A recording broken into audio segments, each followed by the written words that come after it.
நாளை முதல் பலத்த மழை, இலங்கையை சூழும் அலைவடிவ காற்று, பேரிடர் மீட்புக் குழுக்கள் எந்த நேரமும் களமிறங்க தயார். சமஷ்டி முறையிலான அரசியல் தீர்வை தமிழரசு கட்சி கைவிடாது, இளையதம்பி ஸ்ரீநாத் தெரிவிப்பு. கொழும்பு திரும்பும் பயணிகளுக்கு இன்று முதல் விசேட போக்குவரத்து சேவைகள். எமது காணிகளை மீட்டுத் தாருங்கள், நயினாதீவு நாக விகாரை விகாராதிபதியிடம் தையிட்டி விகாரைக்காக காணியை இழந்தவர்கள் கோரிக்கை. கொழும்பு மாநகர சபையின் 2026 பாதீடு 31இல் 2வது வாசிப்புக்கு சமர்ப்பிக்க முதல்வர் தீர்மானம். கொழும்புக்கு திரும்பும் எண்ணம் தனக்கில்லை, மஹிந்த தெரிவிப்பு. விஜயின் ஆளுமையை தமிழ் சினிமா நிச்சயம் இழக்கும், நாமல் ராஜபக்ச நிகழ்ச்சி பதிவு. மாணவர்களின் ஆரோக்கியம் ஆபத்தில், ஊட்டச்சத்து குறைந்த உணவுகளால் ஏற்படும் பாதிப்புகள். தீவிரமடைந்துள்ள கடலரிப்பு, வீரநகரில் தாளுறங்கிய வீடு, மக்கள் இடம்பெயர்வு. மினுவாக்குடையில் அதிரடி வேட்டை, T56 துப்பாக்கியுடன் ஒருவர் கைது. இலங்கையில் பாரிய கஞ்சா வேட்டை, 6 ஏக்கர் தோட்டம் கண்டுபிடிப்பு.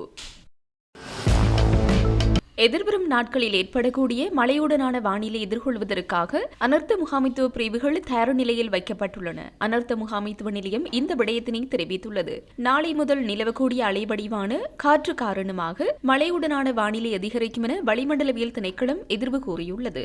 இதனை கருத்திற்கொண்டு கடற்படை வீரர்கள், உலங்கு வானூர்திகள் மற்றும் படகுகளை தயார் நிலையில் வைக்குமாறு ஏற்கனவே அறிவுறுத்தப்பட்டுள்ளதாக அனர்த்த முகாமைத்துவ நிலையத்தின் பணிப்பாளர் சம்பத் கொட்டுவேகூட தெரிவித்துள்ளார். எதிர்பார்க்க இந்த வானிலை மாற்றத்தின் போது வடக்கு, வடமத்திய, மத்திய, கிழக்கு மற்றும் ஊவா மாகாணங்களில் தற்போது நிலவும் மழையுடனான வானிலையை காட்டிலும் சீரற்ற வானிலை நிலவக்கூடும் எனவும் அவர் சுட்டிக்காட்டியுள்ளார். அதன்படி ஏற்படக்கூடிய அனர்த்தங்கள் குறித்து அவதானம் செலுத்தி அவற்றிலிருந்து பாதுகாப்பு பெறுவதற்காக இந்த நடவடிக்கைகள் எடுக்கப்பட்டுள்ளதாகவும் அனர்த்த முகாமைத்துவ நிலையத்தின் பணிப்பாளர் சம்பத் கொட்டுவேகோடு தெரிவித்துள்ளார். தனது கிராமத்தை விட்டு வெளியேறி கொழும்புக்கு திரும்பும் எண்ணம் தனக்கு இல்லை என முன்னாள் ஜனாதிபதி மஹிந்த ராஜபக்ச தெரிவித்துள்ளார். கொழும்பில் மீண்டும் குடியேறியுள்ளதாக பரவும் வதந்தி குறித்து தென்னிலங்கை ஊடகம் ஒன்றுக்கு கருத்து தெரிவிக்கும் போதே அவர் இவ்வாறு குறிப்பிட்டுள்ளார். தனது சொந்த கிராமத்தை விட்டு வெளியேறி கொழும்புக்கு திரும்பும் எண்ணம் தனக்கு இல்லை, இருப்பினும் தனது தேவைகளை பொறுத்து கொழும்புக்கு செல்ல வேண்டியிருக்கலாம் என்று அவர் கூறியுள்ளார். மீண்டும் தான் கொழும்புக்கு திரும்புவதாக பரவும் வதந்தி குறித்து சிலர் விசாரிப்பதாகவும், கொழும்புக்கு திரும்ப போவதில்லை என்பது மட்டுமே தனது கருத்தென்று மஹிந்த ராஜபக்ச குறிப்பிட்டுள்ளார். இதேவேளை மஹிந்த ராஜபக்ச நுகைகுட பகுதியில் தனது நண்பரின் வீட்டில் தங்கியுள்ளதாகவும், அரசாங்கத்திற்கு பயப்படாமல் ராஜபக்ச குடும்பம் யார் என்பதை அறிந்து நண்பர் தங்களுக்கு வீட்டினை வழங்கியதாகவும் நாமல் விளக்கமளித்திருந்தார். மஹிந்த தற்போது கொழும்புக்கு வந்திருந்தாலும் தங்களை கால்டன் இல்லத்திலும் கொழும்பில் உள்ள நுகைகுட இல்லத்திலும் மாறி மாறி தங்குவார் என்றும் நாமல் தெரிவித்திருந்தமை குறிப்பிடத்தக்கது.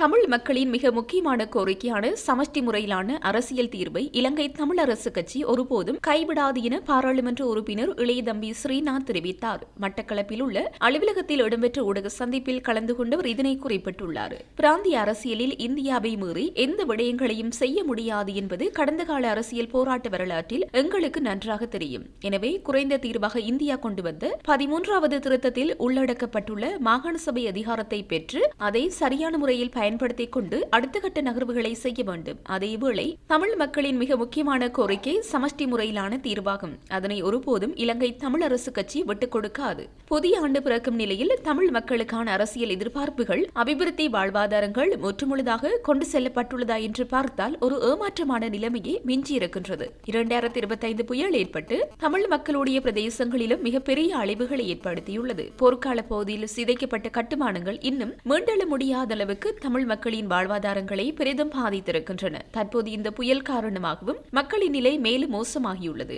அரசியல் தீர்வு சம்பந்தமாக ஆக குறைந்த தீர்வாக 13ஆம் திருத்தத்தின் ஊடாக வழங்கப்பட வேண்டிய மாகாண சபை அதிகாரங்கள் கூடிய பாரிய அளவில் எழுத்தடைப்பு செய்யப்பட்டிருக்கின்றது. மிக இலகுவாக பாராளுமன்றத்தின் அனுமதியுடன் செய்யக்கூடிய சூழ்நிலை இருக்கின்றது. 13ஆம் திருத்தத்தின் ஊடான இந்த மாகாண சபையை நாம் முதல் மிக வெற்றிகரமாக அதன் முழுமையான அதிகாரங்களை பயன்படுத்திக் கொண்டு அடுத்த கட்ட அரசியல் நகர்வாக செய்ய வேண்டும் என்பதே யதார்த்த அரசியலாகும் என அவர் தெரிவித்துள்ளார். தையிட்டி விகாரைக்காக காணிகளை இழந்தவர்கள் நயினாதீவு நாக விகாரை விகாராதிபதியை நேரில் சந்தித்து தமது காணிகளை விடுவிப்பது தொடர்பில் கலந்துரையாடியுள்ளனர். யாழ்ப்பாணம் தையிட்டி பகுதியில் தனியார் காணிகளை அடாத்தாக கையகப்படுத்தி ராணுவத்தினரால் திஸ்ஸ விகாரை கட்டப்பட்டுள்ளது. குறித்த விகாரை அகற்றி அந்த காணிகளை தம்மிடம் ஒப்படைக்குமாறு காணி உரிமையாளர்கள் நீண்ட காலமாக போராட்டம் நடாத்தி வருகின்றனர். ஜனாதிபதி அனுரகுமார திசாநாயக்க ஜனாதிபதியாக பதவியேற்றது மக்களின் காணி மக்களுக்கு என கூறியதுடன் திஸ்ஸ விகாரைக்காக அடாத்தாக கையகப்படுத்தப்பட்டுள்ள காணிகளை விடுவிப்பதாக உறுதியளித்திருந்தார். ஜனாதிபதி பதவியேற்று 1.5 வருடங்களுக்கு மேலாகியும் காணியில் ஒரு சிறு துண்டேனும் விடுவிக்கப்படவில்லை. இந்நிலையில் நைனாதீவு நாகதீப விகாராதிபதி தையிட்டி விகாரை அமைந்துள்ள காணி தனியார்களுடைய காணி, அந்த காணியினை அவர்களிடமே மேல் அளிப்பதை அறம் என கூறியிருந்தார். அதனை அடுத்து காணி உரிமையாளர்கள் விகாராதிபதியை சந்தித்து தமது காணி உரிமை தொடர்பிலான ஆவணங்களின் பிரதியை கையளித்ததுடன் காணி விடுவிப்பை மேற்கொண்டு தருமாறு விகாராதிபதியிடம் கோரிக்கை விடுத்துள்ளனர். இதேவேளை தையிட்டி விகாரை தொடர்பில் மாவட்ட செயலகத்தில் நடைபெற்ற ஒருங்கிணைப்பு குழு கூட்டத்தில் நாடாளுமன்ற உறுப்பினர் கஜேந்திரகுமார் பொன்னம்பலம் கடற்றொழில் அமைச்சரிடம் கேள்வி எழுப்பிய போது சமூக மட்ட அமைப்புகளின் பிரதிநிதிகள் எனும் அடையாளத்துடன் கூட்டத்தில் கலந்து கொண்ட தேசிய மக்கள் சக்தியினர் குழப்பத்தை ஏற்படுத்தியமையால் அமைச்சர் தையிட்டி விகாரை தொடர்பில் கருத்துக்களை கூறாது கூட்டத்தை நிறைவு செய்து வெளியேறியிருந்தமை குறிப்பிடத்தக்கது. பண்டிகை காலத்தை முன்னிட்டு தத்தமது கிராமங்களுக்கு சென்ற மக்கள் கொழும்புக்கு மீள திரும்புவதற்காக இன்று முதல் விசேட போக்குவரத்து சேவைகள் ஆரம்பிக்கப்பட உள்ளன. அதன்படி கொழும்புக்கு வரும் மக்களுக்காக மேலதிக நீண்ட தூர சேவைகள் திட்டமிடப்பட்டுள்ளதாக இலங்கை போக்குவரத்து சபை தெரிவித்துள்ளது. பல மாகாணங்களிலிருந்து கொழும்புக்கு வரும் மக்களுக்காக பேருந்துகள் தயார் நிலையில் வைக்கப்பட்டுள்ளதாகவும் இலங்கை போக்குவரத்து சபை தெரிவித்துள்ளது. இதேவேளை கொழும்பு கோட்டை காங்கேசந்துறை எக்ஸ்பிரஸ் ரயில் இன்று இயக்கப்பட உள்ளது. மேலும் நாளை அதிகாலை 5 மணிக்கு மாத்தறையிலிருந்து கொழும்பு கோட்டைக்கு விசேட ரயில் இயக்கப்பட உள்ளதாக ரயில் திணைக்களம் தெரிவித்துள்ளது. நடிகர் விஜயின் ஜனநாயகன் பட இசை வெளியீட்டு விழா மலேசியாவில் கோலாகலமாக நடைபெற்ற நிலையில் நாடாளுமன்ற உறுப்பினர் நாமல் ராஜபக்ச அவரை பாராட்டி நெகிழ்ச்சியான வாழ்த்தொன்றை பகிர்ந்துள்ளார். தனது அதிகாரப்பூர்வ எக்ஸ் தளத்தில் பதிவிட்டுள்ள நாமல் ராஜபக்ச, தளபதி விஜய் எப்போதும் எனக்கு பிடித்தமான கலைஞர்களில் ஒருவர். சினிமாவில் அவரது பயணமும் வெள்ளித்திரையில் அவர் வெளிப்படுத்திய அந்த துடிப்பான ஆற்றலும் மிகவும் சிறப்பான மற்றும் மறக்க முடியாதது. அவர் தனது வாழ்வின் இந்த அத்தியாயத்தை நிறைவு செய்துவிட்டு ஒரு புதிய பயணத்தை நோக்கி எடுத்து வைக்கும் இந்த வேளையில் சினிமா உலகம் அவரது துடிப்பையும் ஆளுமையையும் நிச்சயம் இழக்கும். அவரது எதிர்கால முயற்சிகள் அனைத்தும் வெற்றியடைய எனது மனமார்ந்த வாழ்த்துக்களை தெரிவித்துக் கொள்கிறேன் என பதிவிட்டுள்ளார்.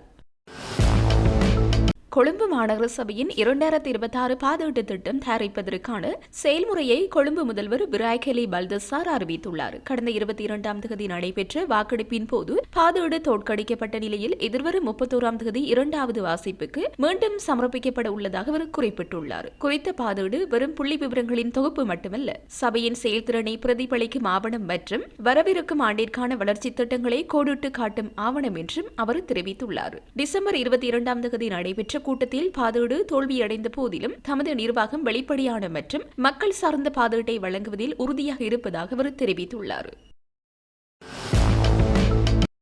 இலங்கை கடற்பரப்புக்குள் அத்துமீறி நெடுந்தீவு கடற்பரப்பில் சட்டவிரோத மீன்பிடி நடவடிக்கையில் ஈடுபட்ட குற்றச்சாட்டில் 3 இந்திய மீனவர்கள் கைது செய்யப்பட்டுள்ளதாக கடற்படை பேச்சாளர் புத்திக சம்பத் தெரிவித்துள்ளார். இன்று அதிகாலை குறித்த இந்திய மீனவர்கள் கைது செய்யப்பட்டதாக அவர் குறிப்பிட்டார். இதன்போது அவர்கள் பயணித்த படகொன்றும் பறிமுதல் செய்யப்பட்டுள்ளது. கைதானவர்கள் ராமநாதபுரம் மாவட்டம் மண்டபத்தைச் சேர்ந்த மீனவர்கள் என தெரிவிக்கப்படுகின்றது. அவர்கள் கரைக்கு அழைத்து வரப்படும் நிலையில் அவர்களை கடற்றொழில் நீரியல் வள திணைக்களத்தில் ஒப்படைக்க நடவடிக்கை எடுக்கப்பட்டுள்ளதாகவும் கடற்படை பேச்சாளர் தெரிவித்துள்ளார்.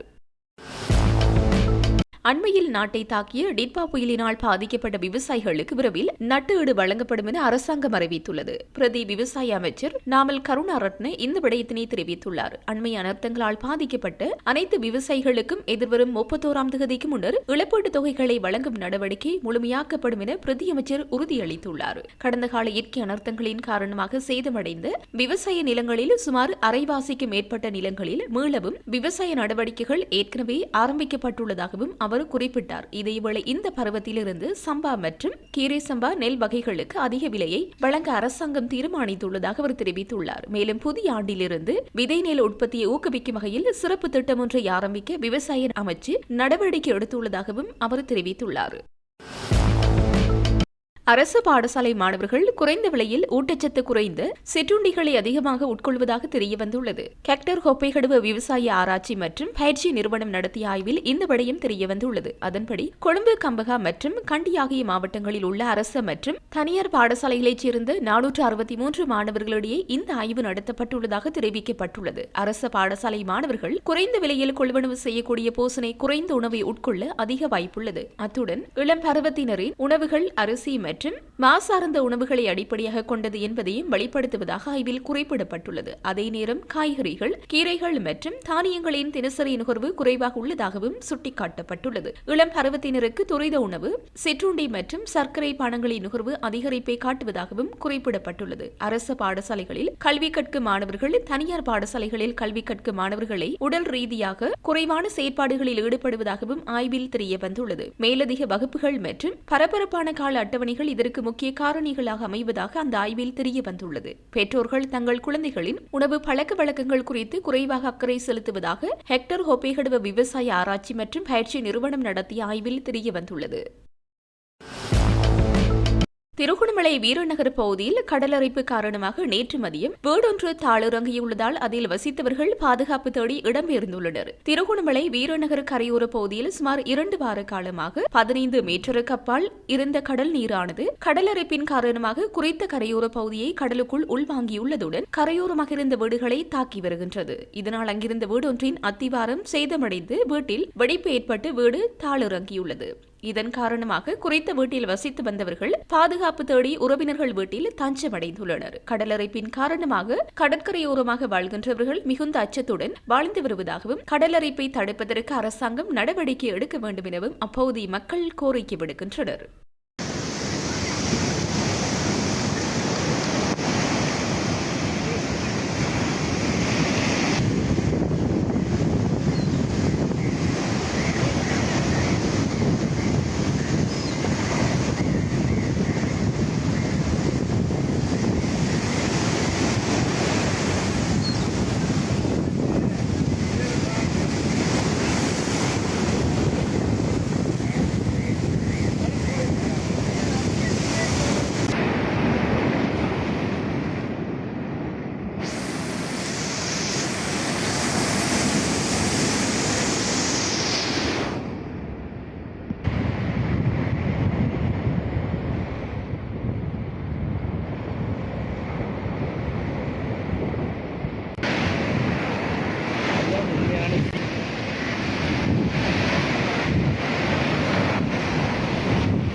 மினுவாங்குட பகுதியில் வெளிநாட்டில் தயாரிக்கப்பட்ட துப்பாக்கியுடன் நபர் ஒருவர் கைது செய்யப்பட்டுள்ளார். மேல்மாகாண வடக்கு குற்றத்தடுப்பு பிரிவின் உத்தியோகத்தர்களுக்கு கிடைத்த ரகசிய தகவலுக்கு அமைய முன்னெடுக்கப்பட்ட சோதனையின் போது சந்தேக நபர் நேற்று கைதாகியுள்ளார். சந்தேக நபரிடமிருந்து வெளிநாட்டில் தயாரிக்கப்பட்ட துப்பாக்கி, மெகசீன் மற்றும் T56 துப்பாக்கிக்கு பயன்படுத்தப்படும் 25 தோட்டாக்கள் என்பன போலீசாரால் கைப்பற்றப்பட்டுள்ளன. கைது செய்யப்பட்ட சந்தேக நபர் 43 வயதுடையவர் எனவும் அவர் மினுவாங்குட ஹூனகெட்டி என பகுதியைச் சேர்ந்தவர் எனவும் போலீசார் தெரிவித்தனர். சம்பவம் தொடர்பில் மாகாண வடக்கு குற்றத்தடுப்பு பிரிவினர் மேலதிக விசாரணைகளை முன்னெடுத்து வருகின்றனர்.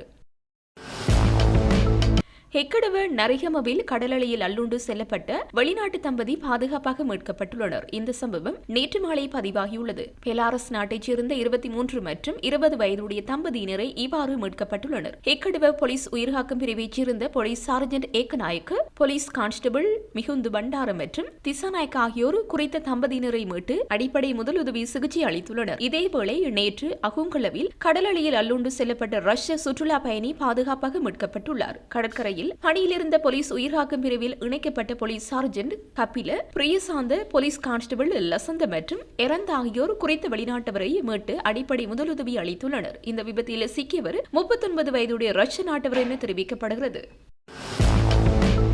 ராணுவ புலனாய்வு பிரிவினருக்கு கிடைத்த ரகசிய தகவலை தொடர்ந்து பதுளை ஹப்புத்தளை காவல்துறை பிரிவுக்குட்பட்ட ஹல்தமுள்ள பகுதியில் பாரிய அளவிலான கஞ்சா பயிற்சியை பாதுகாப்பு படையினர் கண்டுபிடித்துள்ளனர். ராணுவத்தின் நேரடி தலையீட்டுடன் பண்டாரவளை பிராந்திய குற்றப்புலனாய்வு பிரிவின் ஒருங்கிணைப்பில் இந்த விசேட சோதனை நடவடிக்கை முன்னெடுக்கப்பட்டது. அலுத்வெல காப்புக்காடு மற்றும் உணகந்த காப்புக்காடு ஆகிய அடர்ந்த வனப்பகுதிகளை இலக்கு வைத்து இந்த சோதனைகள் நடாத்தப்பட்டன. சுமார் 6 ஏக்கர் நிலப்பரப்பில் மிக ரகசியமான முறையில் இந்த பயிற்சியை முன்னெடுக்கப்பட்டு வந்துள்ளது. அங்கு சுமார் 3,20,000க்கும் அதிகமான முதிர்ச்சியடைந்த கஞ்சா செடிகள் பாதுகாப்பு பிரிவினரால் பறிமுதல் செய்யப்பட்டுள்ளன. வனப்பகுதிகளுக்குள் இவ்வளவு பாரியளவில் பயிற்சியை முன்னெடுத்து வந்த நபர்கள் மற்றும் அதன் பின்னணியில் உள்ள கடத்தல்காரர்களை கண்டறியும் பணியில் காவல்துறையினர் மற்றும் ராணுவத்தினர் இணைந்து ஈடுபட்டுள்ளனர்.